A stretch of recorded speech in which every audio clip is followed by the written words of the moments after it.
என்னை தேடி வந்த ஆசீர்வாதம் வேண்டான்னு சொல்லிட்டீங்க. அப்ப எனக்கு என்ன ஆசீர்வாதம் ஆண்டவரே கிடைக்கும்? வேதம் சொல்லுது 1 சாமுவேல் 17ஆம் அதிகாரம் 1 சாமுவேல் 17ஆம் அதிகாரம் 50ஆம் வசனம் சொல்லுகிறது, தாவீதின் கையில்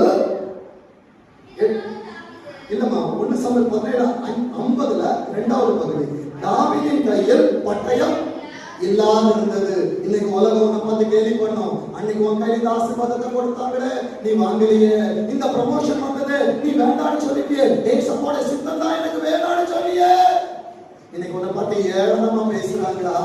51வது வசனத்துல உனக்கான பட்டயத்தை கர்த்தர் வைத்திருக்கிறார். 51ஆம் வசனத்தில் 2ஆம் பகுதி சொல்லுகிறது, அவன் பட்டயத்தை எடுத்து அதை உரையிலிருந்து உருவி அவனை கொன்று, ஆண்டவருக்கு நீ பட்டயம் வச்சிருக்கியான வேண்டாம்.